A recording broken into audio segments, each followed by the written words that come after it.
Dictators को शुरुआत में लोग बहुत पसंद करते हैं, राइट। डिक्टेटर्स जो होता है ना, आप देखोगे शुरुआत में क्या होता है, लोग बहुत पसंद करेंगे, भाई ये बहुत अच्छे चेंजेस लेके आ रहा है। बट आपको पता है विद टाइम जो होता है वो चीजें खराब होंगी ही होंगी। डिक्टेटर हमेशा ही सर्वाइव नहीं कर पाएगा। So hello everyone, welcome back. मैं हूं राघवेंद्र, आपका mentor for the social studies of CBSE board. Welcome to CBSE connect. आज हम लोग पहला चैप्टर हिस्ट्री का शुरू कर रहे हैं, जो कि rise of nationalism in Europe. बिना देरी के हम लोग देखते हैं पहले इस चैप्टर में हम लोग क्या देखने वाले हैं, जो कि आने वाली कई वीडियोस में हम लोग क्या करेंगे, सब पार्ट्स में डिवाइड कर देंगे, ताकि जो टॉपिक्स आपको समझने हो आप पर्टिकुलर वो टॉपिक देखें और अपने इस चैप्टर को एकदम मजबूती से तैयार कर लें। इसमें हम लोग देखेंगे क्या है, फ्रेंच रेवोल्यूशन क्या है, राइट। फ्रेंच रेवोल्यूशन का रोल क्या हुआ नेशनलिज्म इन यूरोप में, ठीक है। या आप देखें कि नेशनलिज्म जो यूरोप में आया उसमें फ्रेंच रेवोल्यूशन ने क्या इंपॉर्टेंट रोल प्ले किया, नेपोलियन बोनापार्ट ने क्या किया, ठीक है, वियना कांग्रेस क्या थी। फिर आप देखेंगे कि क्या यूनिफिकेशन ऑफ इटली और जर्मनी क्या है, ठीक है। ये सब जानने से पहले आप देखेंगे कि आप सबकी बुक्स में ये एक ऐसी इमेज है जो सबसे पहले आपको पहले चैप्टर की पहली वीडियो या पहली फोटो यही दिखती है।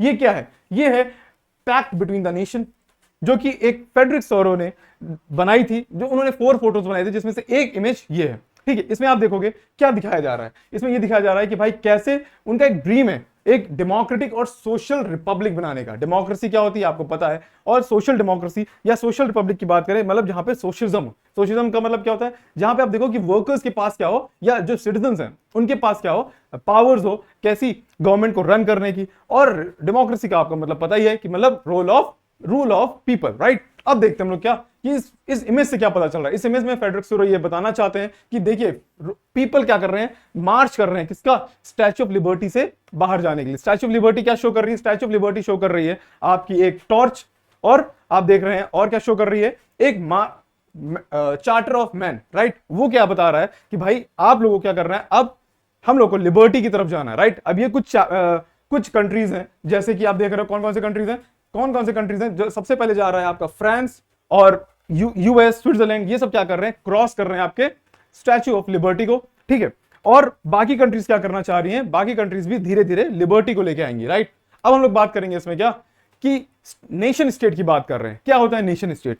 नेशन स्टेट सिंपल चीज ये है कि आप देख रहे हो कि एक ऐसा नेशन जिसमें सारे सिटीजंस जो हैं वो एक कलर का, एक तरीके का कल्चर फॉलो कर रहे होंगे, एक तरीके के लैंग्वेजेस फॉलो कर रहे होंगे। सिंपल चीज क्या है, ये पहली बार नेशन स्टेट की बात कर रहे हैं। रीजन बीइंग, उससे पहले क्या था, पूरे वर्ल्ड में मोनार्की सिस्टम था। तो मोनार्की सिस्टम होने की वजह से आप जान रहे हो कि क्या होता था कि भाई आपने फ्रेंच रेवोल्यूशन में पढ़ा होगा कि भाई एक राजा था, फिर उसी का बेटा राजा, फिर उसी का बेटा राजा। सिंपल चीज ये चल रही थी। बट अब इन्होंने क्या किया कि भाई अब नेशन स्टेट आएगा। नेशन स्टेट में आप डेमोक्रेसी की बात करोगे, सोशल रिपब्लिक की बात करोगे। सिंपल चीज ये है, मतलब आप ये समझो कि इमेज के थ्रू वो एक वर्ल्ड को संदेश या एक मैसेज देना चाह रहे हैं कि भाई अब हम लोग को लिबर्टी की तरफ जाना चाहिए, ठीक है। बस सिंपल चीज ये है, और इस इमेज से और आपको कुछ नहीं पढ़ना है, बस ये इतना समझ लो कि भाई ये इमेज एक तरीके से आपको सिंबल है, कि जैसे सिंबल होता है ना, जैसे हम बोलते हैं नेशनल एम्बलम है हमारा, वैसे स्टैच्यू ऑफ लिबर्टी क्या है, स्टैच्यू ऑफ लिबर्टी एक तरीके का सिंबल है कि अब हम लोग को क्या करना चाहिए, लिबर्टी मतलब लिबरलिज्म की तरफ जाना चाहिए, हमको आजादी, फ्रीडम की तरफ जाना चाहिए, राइट। बस यही है। अब हम बात करते हैं फ्रेंच रेवोल्यूशन। क्या है फ्रेंच रेवोल्यूशन? आपको पता है फ्रेंच रेवोल्यूशन सिर्फ एक ऐसा रेवोल्यूशन है जिसने क्या की, खाली फ्रेंच में जो गवर्नमेंट है, फॉर्म ऑफ गवर्नमेंट जो मोनार्की से डेमोक्रेसी की तरफ गया था, खाली उसने फ्रांस में अपना रोल प्ले नहीं किया था, उसने पूरे यूरोप में रोल प्ले किया था। प्लस आप देखोगे कि उसने क्या किया है, उसने पूरे वर्ल्ड में भी अपना कुछ ना कुछ योगदान दिया है, ठीक है। चाहे वो फ्रेटर्निटी हो, इक्वालिटी हो, हमारे खुद के प्रियम्बल में, इंडियन प्रियम्बल में भी आप देखोगे इन सब की बातें अगर हो रही हैं तो कहां से आई है, फ्रेंच रेवोल्यूशन से आई, ठीक है। तो फ्रेंच रेवोल्यूशन ने क्या किया, आपको पता है फ्रेंच रेवोल्यूशन की वजह से वहां पे जो पावर थी वो ट्रांसफर हुई थी, किसके बीच में पावर ट्रांसफर हुई थी, आपकी मोनार्की से किस पे, सिटीजंस के पास, राइट। मोनार्की से ये पावर ट्रांसफर हो गई थी सिटीजंस के पास में, आप देख रहे थे डेमोक्रेसी आ गई थी। बट ये क्या था, अब देखिए फ्रेंच रेवोल्यूशन में ये सब चीजें हुई। अब फ्रेंच रेवोल्यूशन ने ऐसा क्या किया, फ्रेंच रेवोल्यूशन ने ऐसा क्या किया कि भाई नेशनलिज्म की बात आने लगी। मतलब आप समझो कि जैसे हम ऐसी कौन सी बातें कर लें, ऐसी कौन से नए लॉज ले आए जिससे लोगों के अंदर क्या नेशनलिज्म जाग जाए। अच्छा, नेशनलिज्म और पेट्रियोटिज्म दो चीजें होती हैं, राइट। पेट्रियोटिज्म क्या होता है, आपको पता है कि आप जब आप अपने देश से क्या कर रहे हो, प्यार कर रहे हो, ठीक है। पर्टिकुलर आप किसी प्लेस से, ठीक है, या आप देखते हो किसी पर्सनल, आपका पर्सनल ओपिनियन है कि भाई India is my country and I love my country, ये हो गया आपका पेट्रियोटिज्म। फिर नेशनलिज्म क्या होता है कि आप जब अपने देश से इतना प्यार करने लगो कि आप किसी और कंट्री के बारे में या किसी और कंट्री की तारीफ भी अपने कंट्री के सामने ना सुन पाओ, ये हो जाता है नेशनलिज्म। और इसी का एक पार्ट होता है हाइपर नेशनलिज्म। मतलब देखा जाए तो पेट्रियोटिज्म ही नेशनलिज्म बनता है, नेशनलिज्म ही हाइपर नेशनलिज्म बनता है। सिंपल चीज ये। अब हाइपर नेशनलिज्म क्या है, हाइपर नेशनलिज्म का एक सिंपल एग्जांपल आप देखोगे तो वो क्या था, जर्मनी का हिटलर। जब आप देखते हैं नाजिज्म क्या है, वो हाइपर नेशनलिज्म है। हाइपर नेशनलिज्म क्या है कि भाई देखिए, पहले पेट्रियोटिज्म होता है देश प्रेम, फिर आप धीरे धीरे वो जब और बढ़ता है पेट्रियोटिज्म पे, फिर आपके अंदर था नेशनलिज्म। नेशनलिज्म में क्या होता है, आप अपने कंट्री को प्यार करते हो, बहुत प्यार करते हो, बट आप ये कोशिश करते हो कि कोई और कंट्री की बात या कोई और कंट्री आपकी कंट्री से क्या हो, कंपैरिजन में ना आए। आप सोचते हो ये बात हो जाए कि भाई मेरी कंट्री सबसे अच्छी, बाकी कंट्री बाहर में जाए, राइट। हाइपर नेशनलिज्म में क्या होगा, हाइपर नेशनलिज्म में तो और क्या हो जाए, एकदम एक्सट्रीम पहुंच जाता है, तब तो आप एक तरीके से वॉर पे आ जाओगे। मतलब अगर किसी ने आपकी कंट्री के बारे में कुछ भी बोला तो आप सीधे वॉर पे आ जाओगे। इसको बोलते हैं हाइपर नेशनलिज्म, ठीक है। इसको आप क्या बोलते हैं, हाइपर इगोइज्म भी बोलते हैं। आप इगोइस्टिक हो जाओगे, भाई भाई मेरा देश सबसे अच्छा, बाकी कोई बाहर में गया। But the thing is that आज के टाइम पे हाइपर नेशनलिज्म का कोई मतलब नहीं है। रीजन बीइंग ये ग्लोबलाइज्ड वर्ल्ड है। आप हाइपर नेशनलिज्म लेके इस वर्ल्ड के साथ कनेक्ट कैसे करोगे? ग्लोबलाइजेशन जो है, अगर आपको कोई भी चीज चाहिए वर्ल्ड से, तो अब अगर सोचो आपको कोई चीज चाहिए इंपोर्ट करना है इंडिया में, मगर आपके कंट्री में क्या हाइपर नेशनलिज्म है, तो हो सकता है कि भाई आप उस कंट्री के बारे में कुछ बोल दो और दोनों की कंट्रीज के बीच में रिलेशन खराब हो जाए। तो सिंपल चीज क्या है, हाइपर नेशनलिज्म हमेशा खराब होगा, ठीक है। बट यहां पे बात हो रही है नेशनलिज्म की, राइट। नेशनलिज्म क्या होता है, फ्रेंच रेवोल्यूशन ने इंडिया फ्रांस में कैसे नेशनलिज्म लोगों के अंदर देश के प्रति प्रेम जगाया। कैसे आप देखोगे कैसे कि भाई नेशनलिज्म में सिंपल चीज क्या है, नेशनलिज्म का सिंपल मतलब क्या, वननेस, यूनिटी, मतलब हम और आप एक हैं, दैट इज कॉल्ड वननेस। तो फ्रेंच रेवोल्यूशन में ऐसी कौन सी चीजें हुई जिसमें वननेस दिखाया गया? तो पहला क्या था, पहला ये था आइडियाज ऑफ ला पैट्रे। ला पैट्रे मतलब फादरलैंड। फादरलैंड जैसे हम लोग धरती, हम लोग इंडिया को बोलते हैं भारत माता, सिंपल वैसे इन्होंने फादरलैंड बोला, राइट। ले सिटोयन, लाई सिटोयन मतलब सिटीजन, मतलब सारे सिटीजन क्या है, एक तरीके से बराबर है, ठीक है, इक्वल, इसको बोलते हैं ले सिटोयन। यानी कि अब देखिए, मान लीजिए जैसे हमारा प्रियम्बल है, प्रियम्बल जब भी आप देखोगे तो उसमें लिखा होगा we the people of India. We the people of India मतलब हम सब सारे भारत के लोग, ठीक है, सारे भारत के नागरिक। मतलब सिंपल चीज क्या है, इससे क्या पता चलता है कि हम सारे भारत के नागरिक क्या है, एक। वी जब आ जाता है तो वी में कोई प्राइम मिनिस्टर सीएम नहीं होता है, वी में each and every citizen of India होता है, राइट। उसी तरह जब सिटोयन की बात कर रहे हैं, सिटीजन की बात कर रहे हैं, तो आपको पता है कि सबकी बात हो रही है और यहां पे क्या होगा, इक्वल राइट्स दी जाएगी फ्रेंच कॉन्स्टिट्यूशन में। ये पहली बार हुआ। जब आप सोचो अगर पूरा इंडिया बटा होता कई स्टेट्स, सॉरी कई लेयर्स में, और क्या कहते हैं, rich poor, higher caste lower class, इन सब में बटा होता, तो आप सोचिए कि कैसे इन सब में वननेस आता, कैसे आप कहते हैं कि भाई ये एक नेशनलिस्ट कंट्री है। सिंपल चीज क्या है, सब में वननेस कैसे आता है, सबके वोटिंग राइट्स क्या है, एक है, ठीक है। मैं अमीर हूं, कोई और गरीब है, कोई और अमीर है, मैं गरीब हूं, मैं पढ़ा लिखा हूं, वो अनपढ़ है, तो सिंपल चीज क्या है। But the thing is that citizen सारे क्या है, बराबर है, हम सब क्या है, इक्वल है। मैं हूं और अंबानी जी, दोनों के बीच में क्या डिफरेंस है, पैसे का। सिंपल चीज पैसे का डिफरेंस है, ठीक है।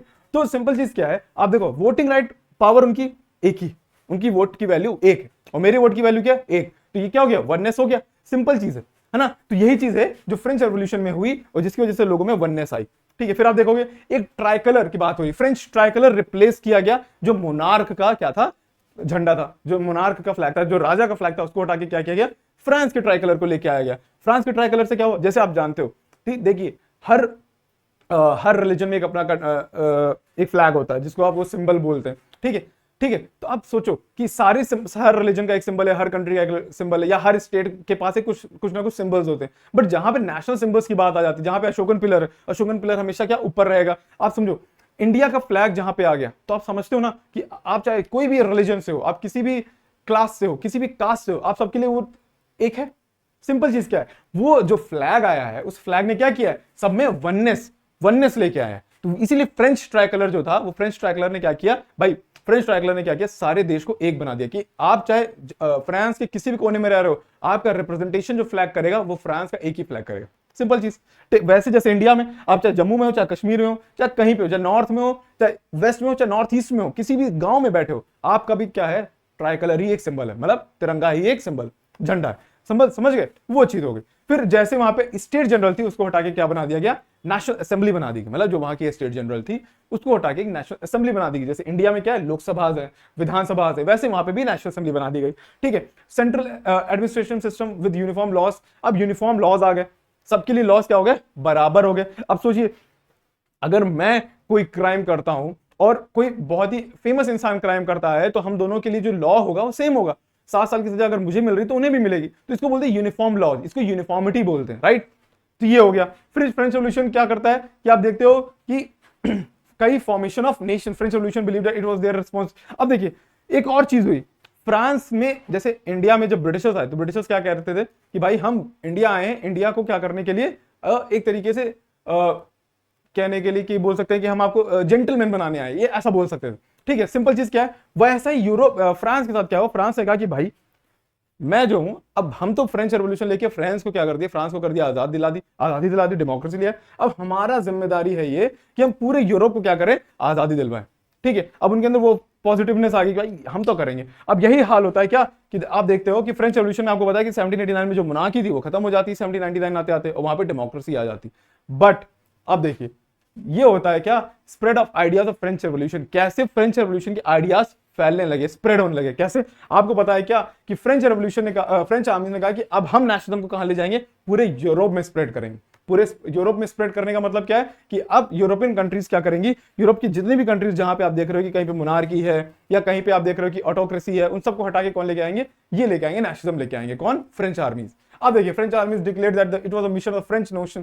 ठीक है, इनका काम है क्या, इनका काम है help the Europe to become a nation. उनका काम क्या हो गया कि यूरोप को देश बनाएंगे। यूरोप में कई सारे देश जो हैं वो क्या हैं, जो किसी ना किसी मोनार्क के अंडर हैं, उनको क्या करेंगे हम लोग, आजादी दिलवाएंगे। राइट, पीपल ऑफ यूरोप, अब पीपल ऑफ यूरोप को लगा कि भाई फ्रांस ने कुछ बढ़िया किया है। राइट, फ्रांस ने क्या किया है, कुछ बहुत ही बढ़िया काम किया है। अब फ्रांस के जैसे उन्होंने भी अपने यहाँ जैकोबिन क्लब्स बनाने शुरू कर दिए। ठीक है, जैसे वहां पे फ्रांस में जैकोबिन क्लब्स थे, सेम वैसे जैकोबिन क्लब्स यूरोप के बाकी कंट्रीज ने बनाना शुरू कर दिए। ठीक है, और इन सब में आप देखोगे ये जो आपका पूरा नेशनलिज्म भाग रहा है, नेशनलिज्म भागने का मेन रीजन क्या है, नेशनलिज्म होने का मेन रीजन क्या है, Napoleon Bonaparte. Right, Napoleon Bonaparte ने क्या किया है, नेपोलियन बोनापार्ट ने भी बहुत इंपॉर्टेंट रोल प्ले किया है। क्यों, बस ये समझ लीजिए, नेपोलियन बोनापार्ट ने बस एक ये किया कि भाई जो डेमोक्रेसी थी उसको हटा के वापस से डिक्टेटरशिप ले आया।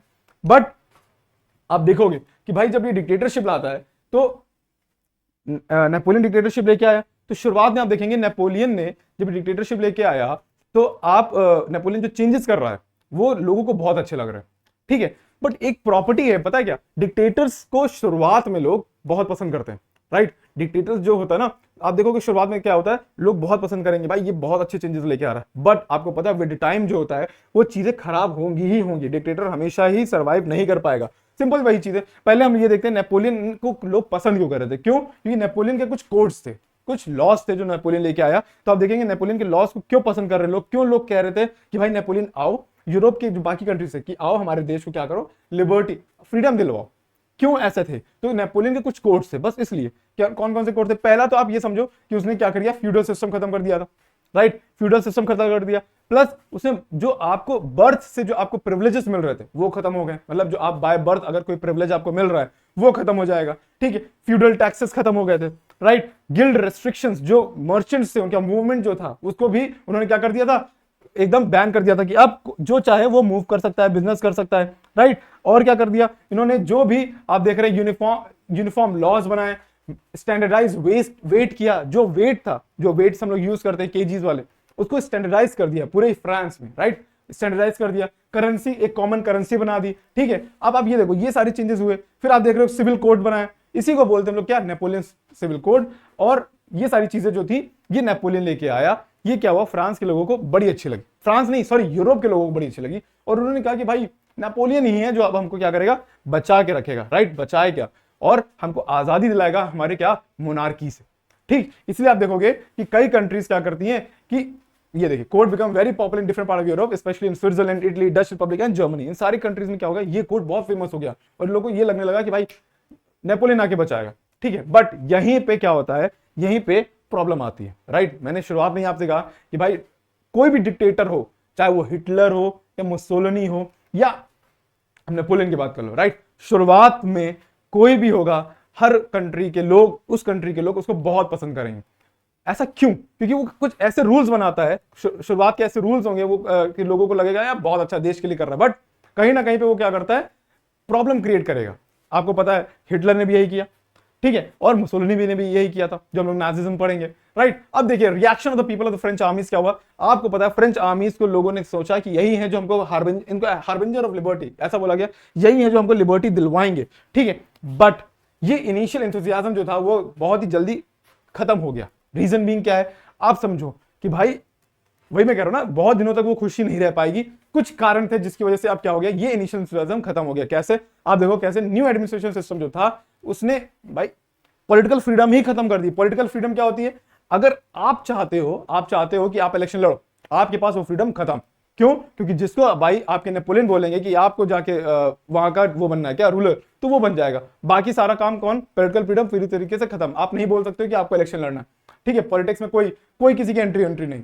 ये हो गया पॉलिटिकल फ्रीडम, एकदम खत्म हो गया। फिर आता सेंसरशिप। सेंसरशिप क्या होता है कि आपको गवर्नमेंट के खिलाफ कुछ भी बोलने का हक नहीं है, इसको सेंसरशिप बोलते हैं, ठीक है? चेक होगा कि आप क्या बोल रहे हो, आप क्या लिख रहे हो, उन सबके ऊपर चेकिंग होगी, ठीक है? फिर आता है इंक्रीज टैक्सेशन। इंक्रीज टैक्सेशन मतलब क्या होता है? टैक्सेशन बढ़ा दिए गए, ठीक है? प्लस सबसे इंपॉर्टेंट जो था, जिसकी वजह से ये नेपोलियन के अगेंस्ट वर्क होने लगा, वो था फोर्स्ड, क्या कहते हैं, आप देख रहे हो कि आर्मी में एंट्री करवाई जा रही थी, जिसमें आप कहा जा रहा है कि आपको आर्मी में एंट्री करनी ही करनी है। जिस कंट्री में जा रहे थे वहां के लोगों को कह रहे थे कि आपको आर्मी में पार्ट लेना है, ठीक है? तो हम लोग ने क्या देखा? हम लोग ने ये देखा कि कैसे आपका फ्रेंच रेवोल्यूशन ने एक इंपॉर्टेंट रोल प्ले किया नाजिज्म इन यूरोप को एक तरीके से बेस बनाने के लिए, ठीक है? और कैसे नेपोलियन ने अपनी, क्या कहते हैं, नेपोलियन कोड से पूरे यूरोप को खुश किया।